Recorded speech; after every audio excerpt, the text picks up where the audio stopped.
Hello, good people of YouTube. Mountbatten here, and today we are going to be talking about the new information that we have on support CVs.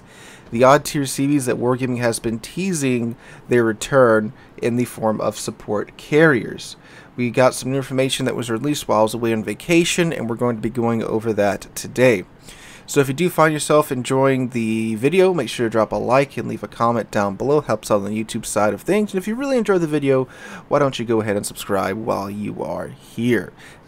We're on the way to 50,000 subscribers. We're getting very close to that goal, and I can't think he has enough for that. Alright, on to the CVs. So, support CVs, where did this idea come from? Well, all the way back last year, I do believe, Wargaming first introduced the idea of reintroducing the Odd Tier CVs as support CVs.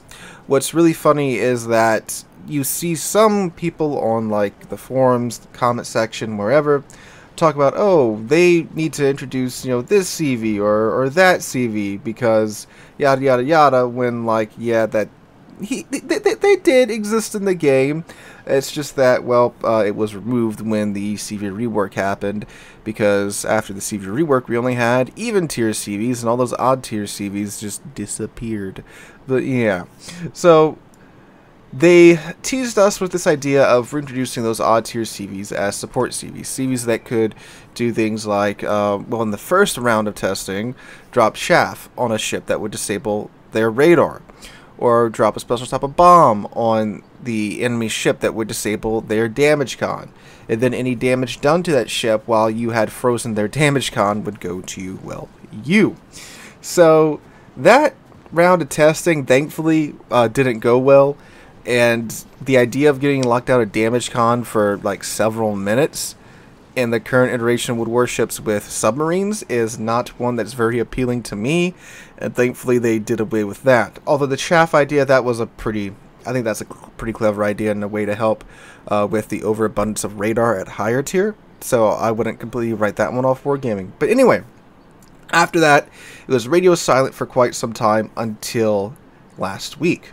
Again, when I was probably looking at a bison in Yellowstone.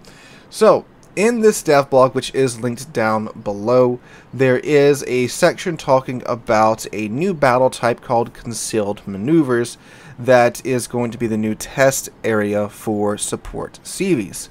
And again, if you want to read along, just read aloud. Link is in the description down below. Any relevant images or artwork I will throw up as we go through this. So, let's take a look, shall we? Concealed Maneuvers. The new Concealed Maneuvers temporary battle type will start in update 12.6. The main idea behind this battle type is to test the new mechanics intended to be used aboard upcoming aircraft carriers. Battles will be held in a 9v9 format utilizing Tier 7 and Tier 8 cruisers, destroyers, battleships, and aircraft carriers. Both regular aircraft carriers and new ones will be able to participate in the battle type, and it sometimes may occur that a battle is fought without the presence of any of the new aircraft carriers. Even in battles without aircraft carriers, players will be able to complete special combat missions and earn rewards. The new aircraft carriers will be represented by Kikaku and Concord Bridge, clones of Shokaku and Lexington, but with the new mechanics and changed parameters. These ships will be distributed as rentals for the duration of the event, and they can only be used in the Concealed Maneuvers battle type. The main difference between the new ships and their branch sister ships will be the presence of two new squadron consumables: Smoke Curtain, Generator, and Airdropped Minefield. Kikaku will be able to deploy a smoke screen with her attack aircraft, and here's an image of that in action. Smoke Curtain Generator will work the same way as... Smoke Generator works the same as with regular ships. The regular attack aircraft will be replaced by tactical ones, which will help Kikaku to use Smoke Curtain Generator more effectively. Tactical attack aircraft are equipped with boosters and consist of only one attack flight, and they do not return to the aircraft carrier. Kikaku will have base Shokaku torpedo bombers, and more of researchable AP bombers will be available on the deck.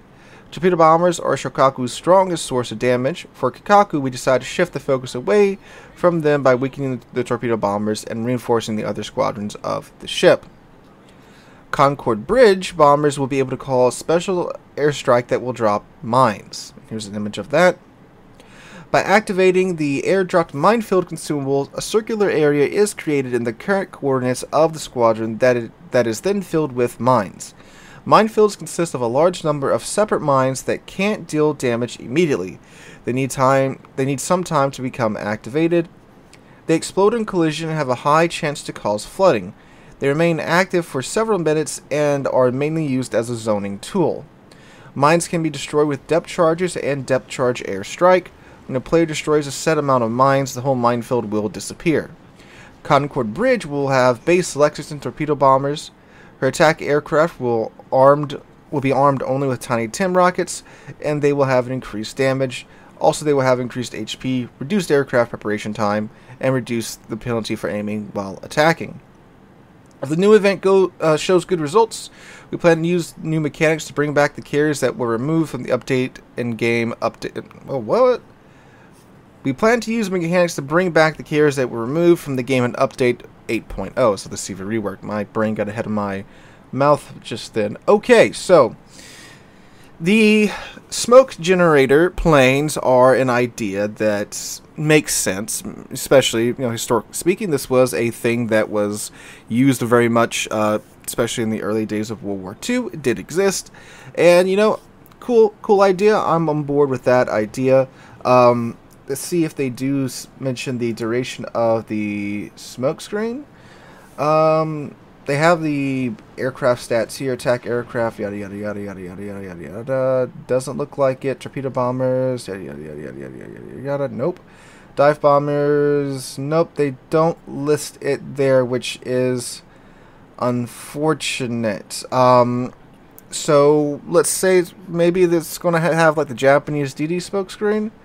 Maybe, since they don't mention it here.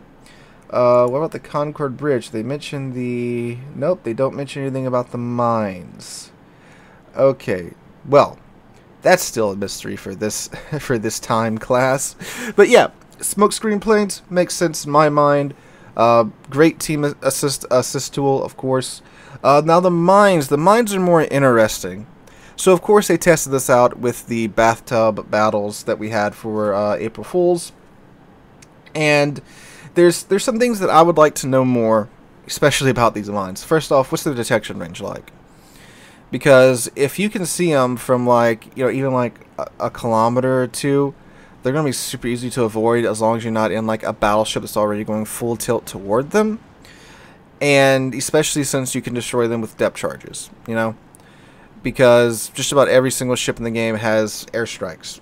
Well, depth charge airstrikes. So, and even with like Massachusetts' little T-Rex arm airstrike range of 5 kilometers, still probably wouldn't be a problem to destroy the mines. Now, I know they said that their main purpose is a zoning tool, meaning that it's mainly supposed to be used to highly discourage the enemy team or the enemy player from pushing through that channel. So let's say Two Brothers, for example, on convoys. Of course, with the nature of convoys, you always have ships, at least when I play convoys, going down the middle on Two Brothers. So if you are in Concord Bridge, you could obviously just fly over the channel, drop a couple of mines in the channel, and of course strongly discourage the enemy players from pushing down there early on, and they have to wait until the convoy ships actually get there before they secure the channel for their convoy ships. It's, obviously meant to be used in that nature. Of course, outside of convoys, it can be very useful in shutting down those channels that ships like to flank your team on and make it more difficult for them to do that. But the fact that they can be easily destroyed by an airstrike is a little bit concerning. Now, obviously, too, we don't know, again, how stealthy are these mines. Are they going to have a detection range of 1 or 2 kilometers, or is it going to be like 300 meters or something like that? Because mines aren't running in the water. It's not like you can see the bubble trail from the torpedo propeller or anything like that. They're kind of just chilling there, so they should be pretty stealthy, obviously. Another thing, too, is that if they are super stealthy, are we going to be able to detect them with things like hydroacoustic search? Are they going to have the similar parameters to the torpedo detection? Are they? Are they not? These are things that obviously we need to know more of. We don't even know how much damage they do, because they don't mention it in this dev blog. All they say is that they have a very high chance of flooding, which leads me to believe that they may actually be pretty low damage per mine. But if we go back to the bathtub battles, you know, you could crap out like a little crap ton of mines in the bathtub battles. So those are things that we obviously need to know more of. How many mines does this consumable, or this was a tactical squadron? No, it's a consumable on the bomber squadron. How many mines is this consumable going to drop at one point? How much damage is going to be done per mine, and things like that. Obviously, this is still very early on in their conceptual phase, and that's why they're testing it now in this concealed maneuvers battle type. But I do think this is a much better iteration of the support CVs now than what we got beforehand. The tools here are more tactical tools, you know, like the smokescreen and the mines. Again, I don't think we have enough information to really make a judgment call on the mines just yet. Again, it sounds like it's meant to be more of a, you know, discouraging them from going down this path to, you know, area denial tool, more than like a, you know, I'm going to nuke the crap out of your ship, because like they say, it takes time for these mines to become active. You can't just fly over a ship, you know, you take a dump on them with your bombers and then drop mines on top of them. You can't do that. So I do appreciate that aspect where you can't just drop mines on people's heads and then now, well, they're surrounded by a minefield that they can't get out of. And again, how long are they going to take to arm? How long are they going to take to become dangerous? We don't know. So, yes, still a lot of unanswered questions that hopefully they'll answer going forward, which I'm sure they'll probably release another dev blog or something. Or they should even have a article in the news section once this goes live and update. What is this, 12.6? Yeah, so encouraging information from my point of view, at least for now, that they, you know, took some time. They didn't just go forward with the stupid we're going to deny you access to your damage con idea like they did beforehand. But yes, I'm interested to hear more. It'll bring another thinking part to the thinking man's action game that this game is. So let me know what you guys think in the comments down below. If you enjoyed the video, make sure to drop a like, subscribe to the channel, share it with your friends, and all that jazz. Hope you guys have a wonderful Wednesday and wonderful rest of your week. I hope to catch you guys in the next one.